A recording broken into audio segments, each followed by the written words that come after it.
Good morning, good morning, good morning. Claire Ackers here, coming to you live from Sunnybank Mills. How are you? It is bright and early on Wednesday morning on the last day of January.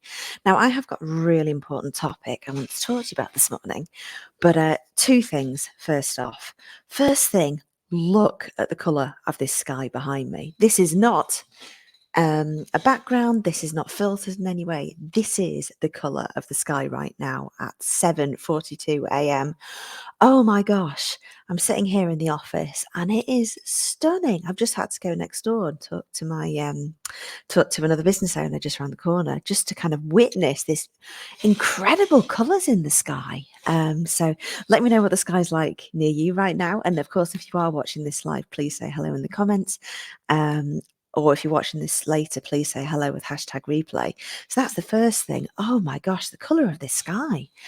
And then the second thing is I was about to press live and there was a lorry that arrived into the car park behind me. I'm in Sunnybank Mills in Farsley, if anybody knows that. And there was I'm going to say, 12-foot sheep arriving on the back of a lorry. Now, I knew about this because it's going to go next to my parking space. They're moving my office is in an old mill. And there was a massive lump of old machinery in the way, and they are going to move that and replace it with a 12-foot sheep statue. And I suggested we should have a tenants competition to name the sheep. So I will keep you posted on that. But yeah, that's just arrived. So it's been a really, really surreal start to the morning. So thank you for being here with me. It's like, did you ever have that in school?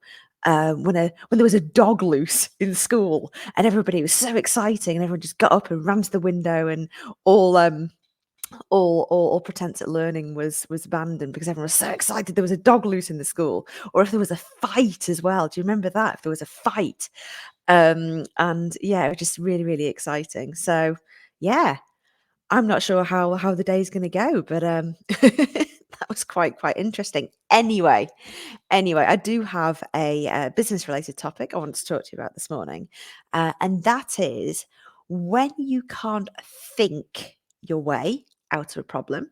What do you do when you can't think your way out of a problem?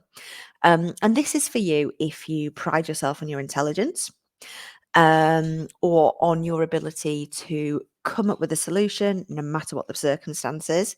If you are able to think on your feet, if you're pretty smart, you're pretty quick, your intellect is sharp and on point. And if you can analyze the facts and come up with a smart decision that you can live with. So this one is for you.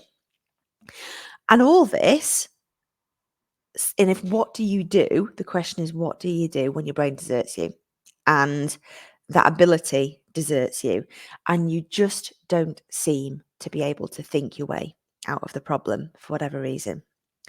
So today is all about looking at that question and what you can do instead. My name is Claire Ackers. I'm all about authentic self-mastery. That is my life's work, to help female entrepreneurs, senior female leaders to achieve authentic self-mastery by reconnecting with who they are at the core and letting go of the unhelpful mindset of the imposter syndrome that stops you being everything that you can be. So when you can't think your way out of a problem, what do you do? I had this with a client recently who came to me. Basically, she was having a bit of a shocker. She was really frustrated in her business.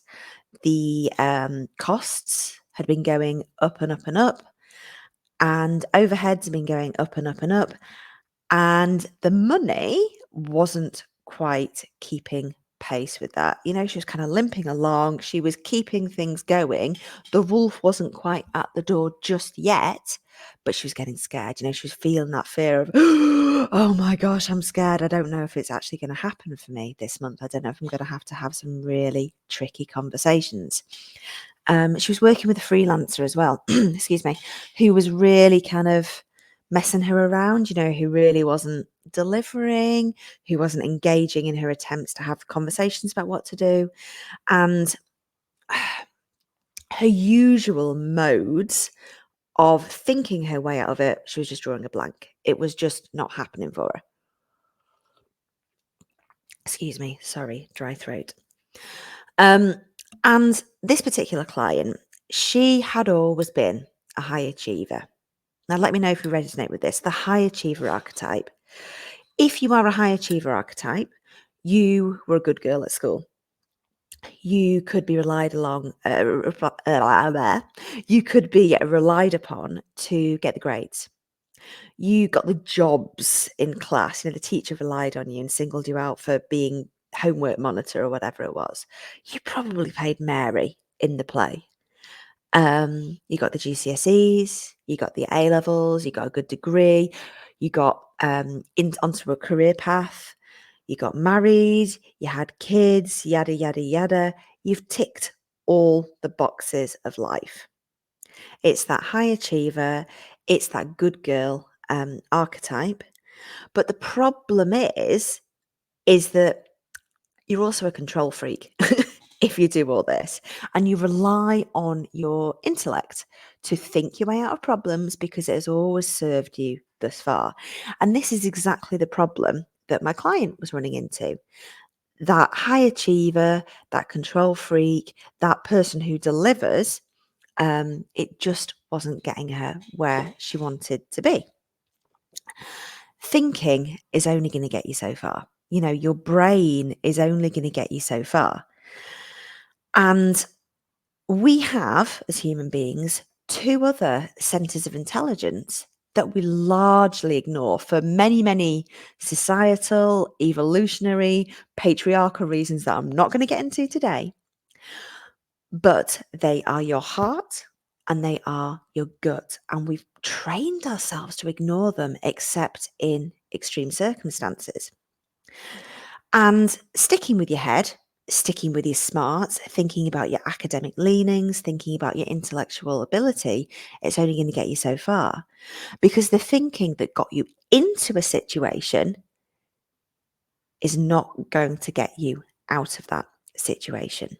The thinking that got you into that situation, the patterns of being, the ways of showing up, the thought patterns and the mindset that got you into a situation.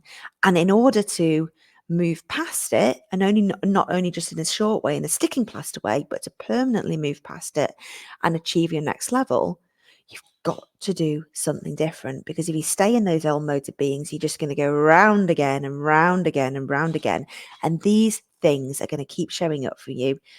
Different manifestations, but they're going to keep showing up for you if you don't change the way that you're being. And so the first thing, if you are resonating with this conversation today, is to learn to surrender. It's to learn to surrender and let go of everything that you pinned your hopes on everything that you thought you knew, on everything that you held certain, and just surrender. And trust as well, which is really, really hard when we are control freaks, when we're used to being masters of our own destiny, the captains of our ship. Surrender and trust. And then what you've got to do is to get really, really quiet and tune into your heart. What does your heart want? What does your heart tell you? And then also to tune into your gut. What does your gut tell you? What's your instinct? What's that inner whisper saying to you? And only when you've got those three things, the head, the heart, and the gut, can you start to move forward in an aligned way. When you have those, when you tune into those three centers of intelligence, then you are going to start to be more creative. You're going to start to be more innovative, and you are going to start to think differently, get a different quality of idea, which is exactly the state that you need to be in order to come up with the right solution for you. And that might be very different to what you thought it was, which is exactly the point, right?